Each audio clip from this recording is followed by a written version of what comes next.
Assalamualaikum warahmatullahi wabarakatuh. Selamat malam teman-teman sahabat misteri kejawen. Teman-teman, apa kabarnya pada malam hari ini? Semoga teman-teman yang di rumah diberikan kesehatan, panjang umur yang berkah barokah, rezekinya melimpah.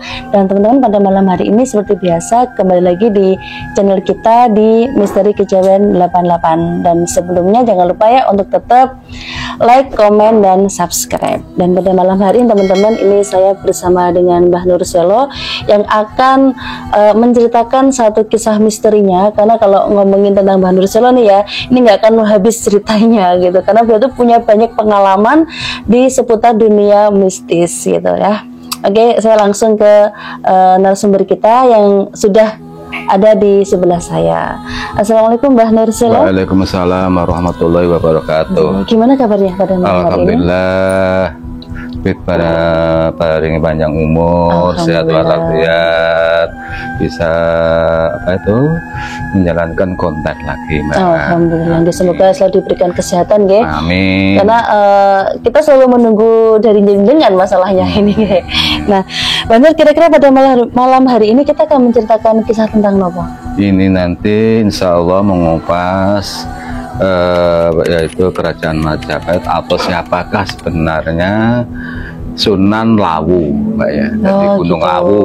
Oke. Nah, teman-teman, jadi kayaknya kalau mengenai Sunan Lawu, nggih. Ya, nah, biasanya kan kita mendengarnya itu kan seperti Sunan Kalijaga. Ini kayaknya ada yang saya juga masih asing nih tentang Sunan Lawu. Nah, baiklah teman-teman, ini untuk waktunya langsung saya persilakan ke Mbah Nur Selo, dan pokoknya langsung stay ya di channel kita di Misteri Kejawen 88.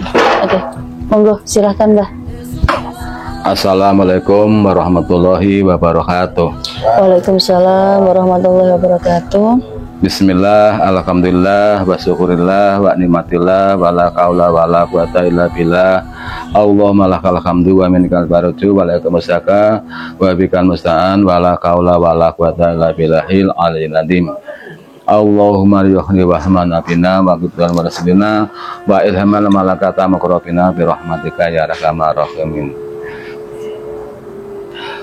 Pertama-tama kita mohon kepada Allah semoga channel kita MK ya Mbak ya, namanya MK Misteri Kejawen bisa langgeng, lancar, amin ya Allah, terkenal, amin, dan banyak pengikutnya atau banyak pendengar subscribe-nya. Sebelum saya mengupas dalam permasalahan yaitu Sunan Gunung Lawu, bila mana nanti ada kesalahan atau kekurangan, sebagaimana saya manusia biasa, saya mohon maaf yang sebesar-besarnya. Jadi gini ya Mbak ya, saya ini dari awal saya ceritakan. Jadi ini menceritakan sedikit banyaknya, yaitu kerajaan Majapahit akhir, yaitu Brawijaya V.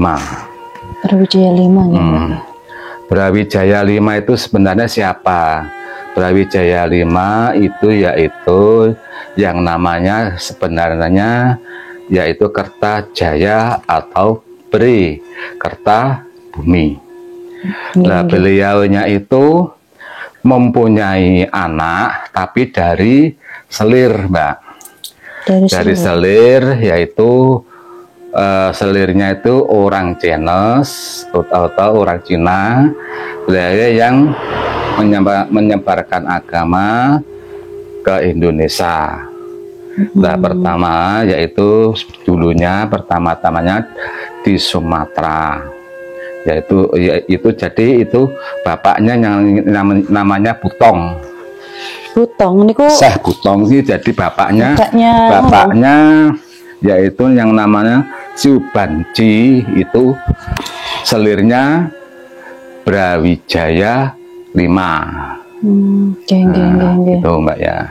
Jadi gini ya Mbak ya, jadi kita sedikit banyaknya hanya sebagaimana mengupas waktu zaman dulu, yaitu Brawijaya V atau Kertajaya atau Kerta Bumi mempunyai selir yang namanya yaitu Siu Banji. Siu Banji. Nah, itu mempunyai anak. Jadi dia menikahi atau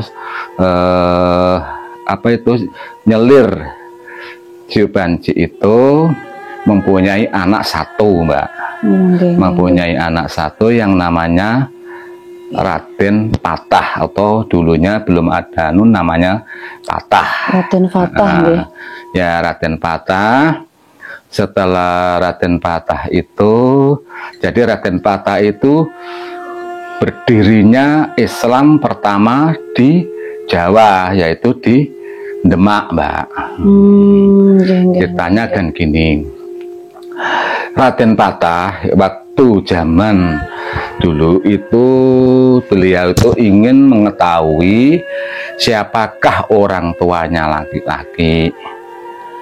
Setelah dia itu ingin mengetahui, umur 20, yaitu dia mencari,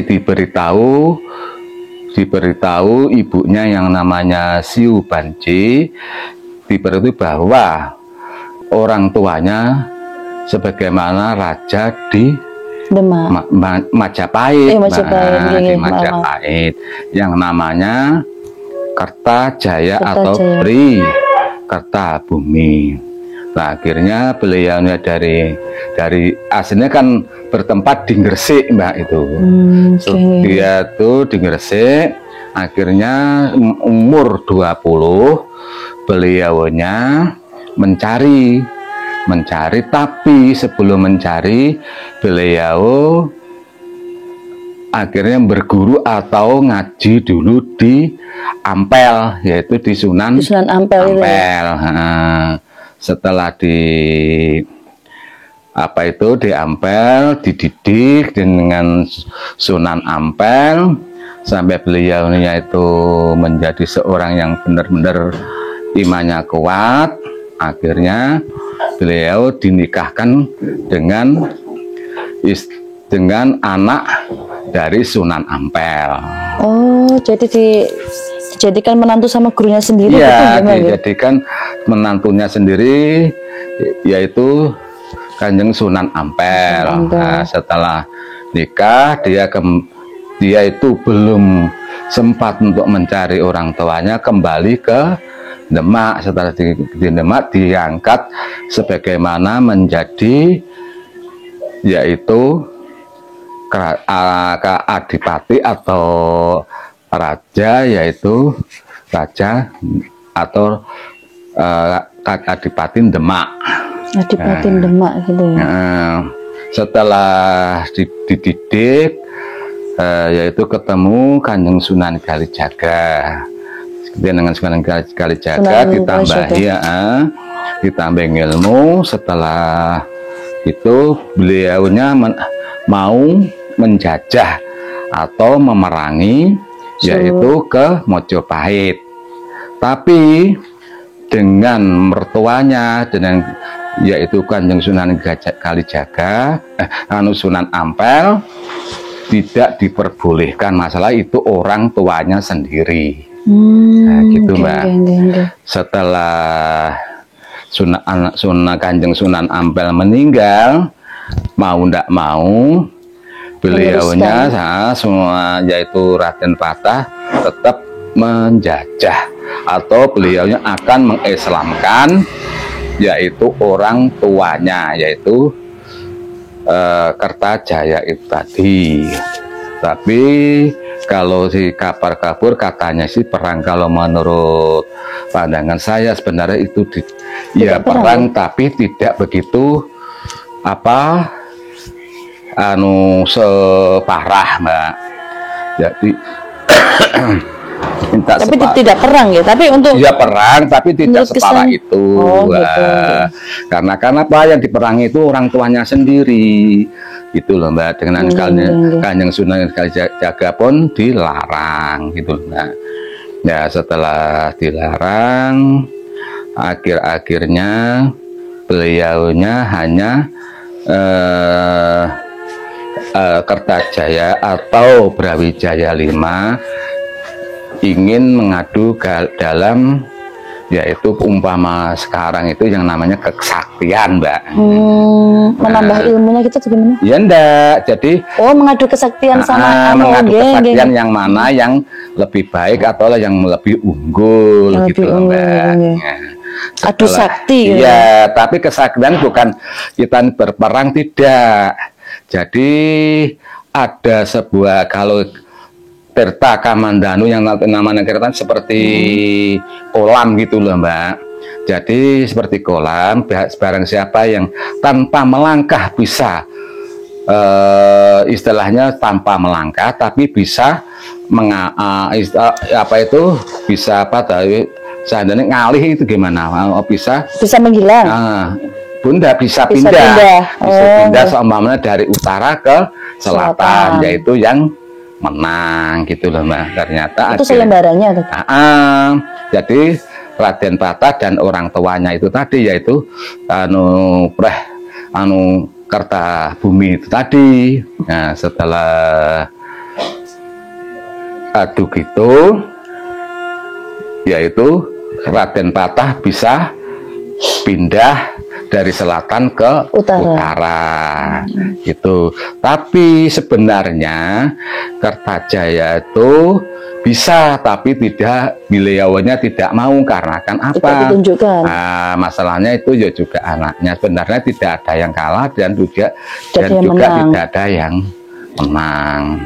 Setelah itu beliau mengaku mengalah. Bukan kalah tapi mengalah. Karena kan anaknya sendiri. Mengalah, dia bersumpah bahwa Majapahit, Hindu atau Buddha, awal dari ini, akhir ya ini.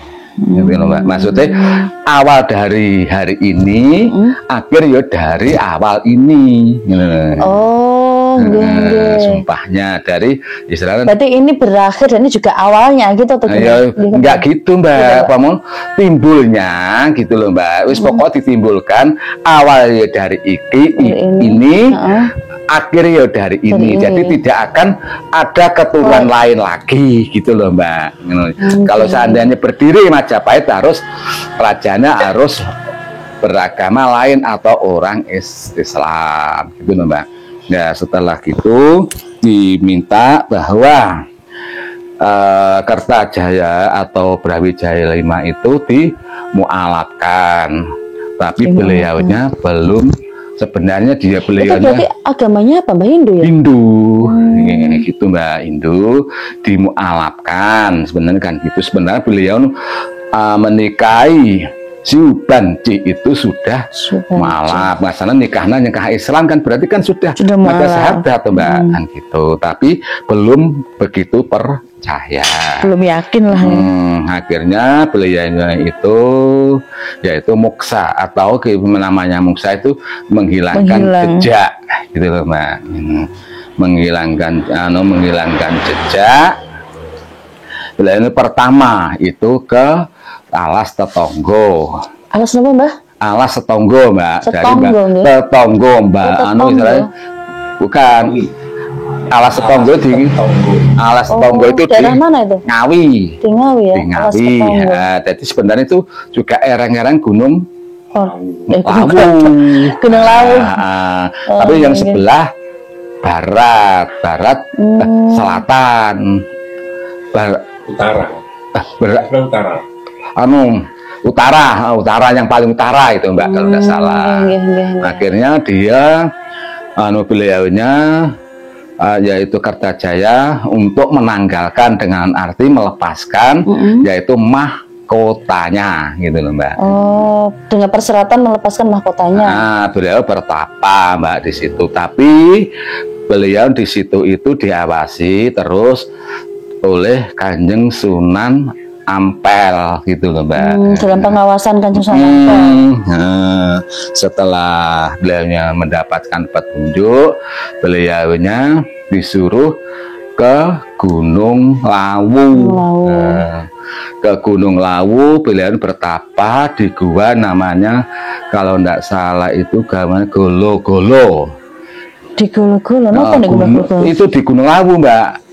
Di Gunung Lawu ada gua namanya Golo-Golo, yaitu kalau tidak salah itu namanya yang untuk apa itu namanya Pancuran Intan. Yang tempat mandi ya? Pancuran, dekat dengan Pancuran Intan. Setelah beliau di situ, beliau menaik, disuruh naik ke Bringgondani. Di Bringgondani di situ beliau bertapa lagi. Setelah itu ketemu Kanjeng Sunan Kalijaga. Dengan Sunan Kalijaga, beliaunya dimualafkan. Akhirnya alhamdulillah Kertajaya atau Brawijaya V itu sudah menjadi mualaf. Akhirnya dididik oleh Kanjeng Sunan Kalijaga sampai beliaunya yaitu sampai menjadi orang yang benar-benar alim atau benar-benar mempunyai ilmu yang benar-benar bermanfaat. Mbak. Setelah beliaunya di Bringgondani, beliaunya disuruh naik ke puncaknya yaitu Gunung Lawu. Itu Mbak, di puncaknya Gunung Lawu itu yang ada yang mengatakan itu kumitir. Kenapa dulu komitir? Alang-alang kumitir dan yang puncak paling tinggi. Itu atau ya apa itu yang dinamakan lagi itu ada yang mengatakan itu namanya yaitu Keraton Sidem. Keraton Sidem Kayon. Itu tapi kalau versinya itu jadi kalau versinya orang-orang ya enggak sama Mbak, atau ya ada juga yang mengatakan itu kalau enggak salah apa ya Mbak ya itu Hargo Dumilah. Nah, itu kalau menurut saya yang benar itu Hargo Dumilah Mbak, yang di atas sendiri itu. Setelah di Hargo Dumilah itu Kanjeng Sunan Kalijaga karena kan pilihannya sudah ya Brawijaya V atau Kertajaya sudah mumpuni segala-galanya, akhirnya beliau diberi nama atau diberi julukan yaitu diberi gelar Sunan Lawu gitu Mbak. Gitu. Nah, setelah beliau diberi gelar Sunan Lawu, beliau untuk menyebarkan agama Islam, beliaunya ditugaskan, yaitu sebelumnya itu ya ada komplain Mbak sebenarnya. Ada komplainnya itu jadi agak pertentangan lah masalahnya.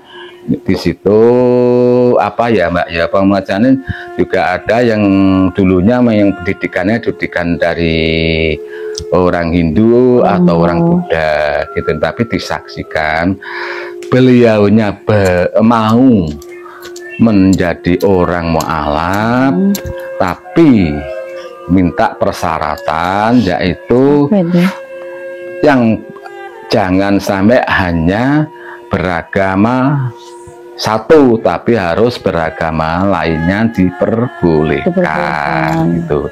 Setelah itu disaksikan bahwa makanya dari itu orang yang ke Gunung Lawu itu mayoritasnya kalau kita diizinkan yaitu pasti dilihatkan satu yang paling pertama yaitu namanya Kyai Jalak. Ya itu berupa burung Mbak. Oh, burung jalak itu bagaimana? Kita kalau diizinkan kita Kyai Jalak itu insya Allah beliau penolong Mbak, dengan arti penolong itu yaitu ada yang tersesat atau ada yang pasti yang mengarahkan yaitu Kyai Jalak itu tadi, burung tadi itu dan keduanya yaitu macan putih.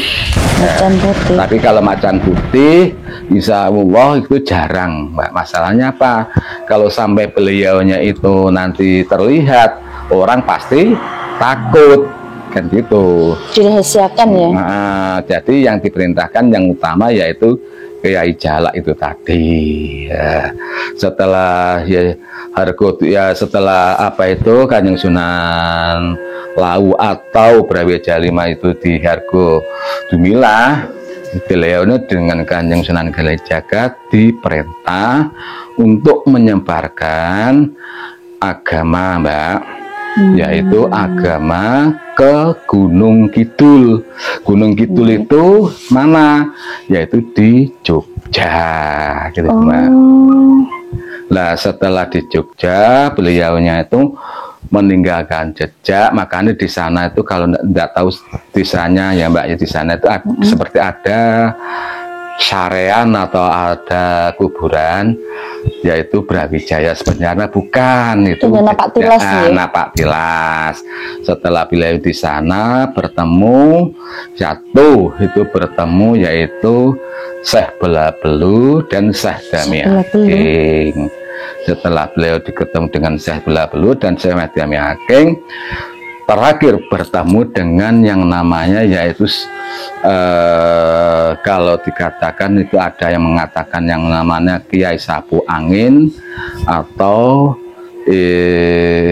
banyak yang istilah gini Mbak. Jadi sebenarnya ketemunya itu dengan alap-alap samber nyawa itu. Beliaunya juga murid dari Sunan Kalijaga.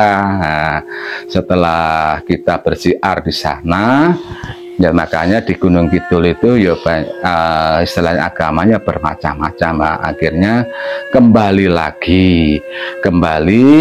ke kalau Sunan Lawu kembali ke Gunung Lawu.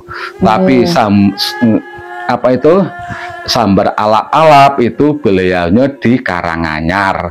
Sekarang kalau tidak salah dekatnya sareane Pak Soeharto, gitu loh Mbak. Gitu. Itu sebenarnya ceritanya Pak Soeharto kemarin di mana? Di Karanganyar, Mbak. Ya, Solo. Iya, Solo. Itu kan hampir apa bersamaan toh itu. Ya sebenarnya kan Gunung Lawu kan juga termasuk Karanganyar, kan gitu. Nah, gitu. Nah, ceritanya gitu Mbak sebenarnya. Makanya semoga aja cerita ini bermanfaat, berfaedah, berguna bagi kita semuanya. Tambah ilmu ya Mbah ya. Tambah ilmu. Jadi kita ini sedikit banyaknya jadi ya agak meluruskan yang siapakah sebenarnya Sunan Gunung Lawu, yaitu Sunan Gunung Lawu itu yaitu Brawijaya Lima atau Kertajaya atau Kertabumi gitu loh Mbak. Lumayan cukup gamblang ya teman-teman. Itu jadi ya ada juga gini Mbak. Jadi kalau sebenarnya kalau di Gunung Lawu itu banyak kisah. Pancuran 7 ya juga ada. Nah ini itu yang kayaknya harus kita kupas nih.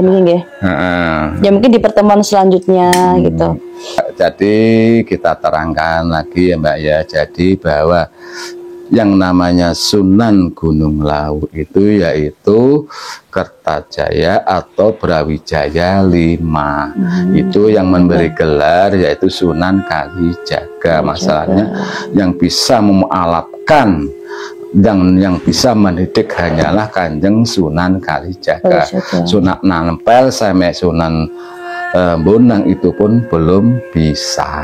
Jadi Sunan Kalijaga mawon jadi yang bisa menaklukkan yaitu hanya Sunan Kalijaga. Gitu.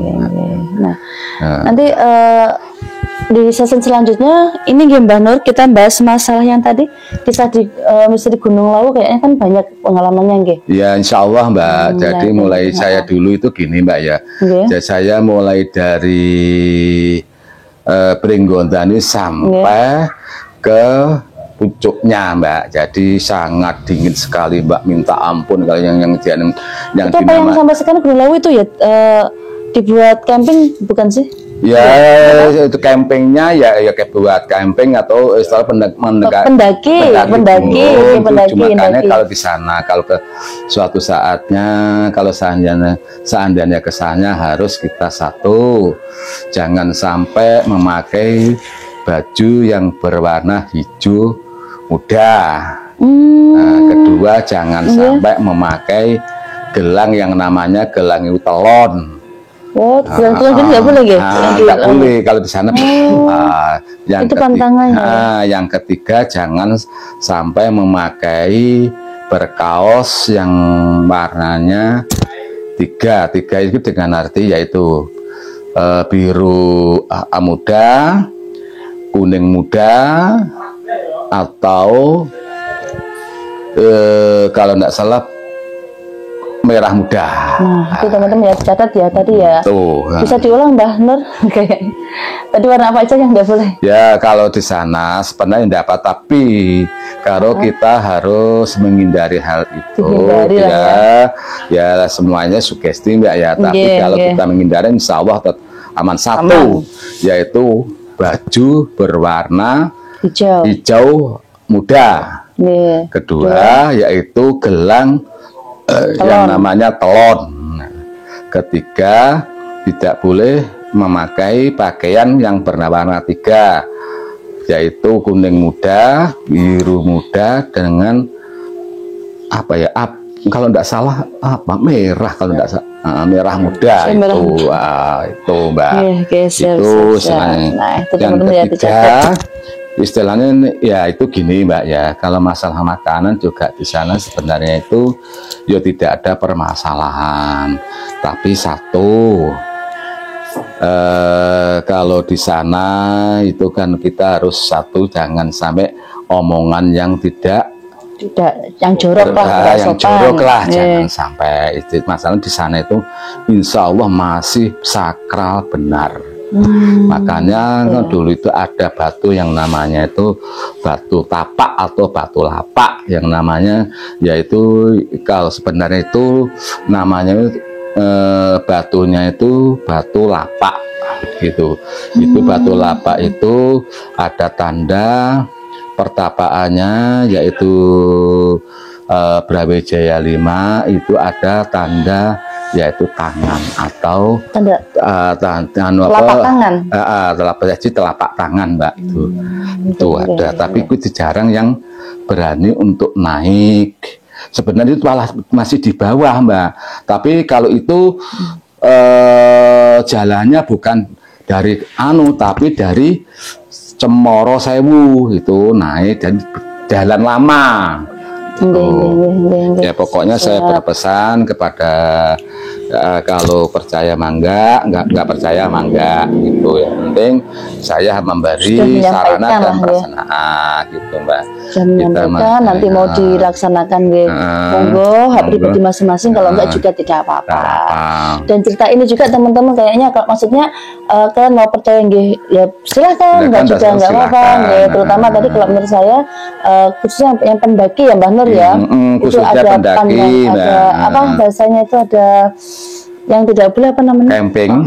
Ada pantangannya itu Mbak. Jadi saya dulu insya Allah saya sudah ke sana sampai mulai dari Hargo Dumilah itu 2 kali Mbak saya ke sana.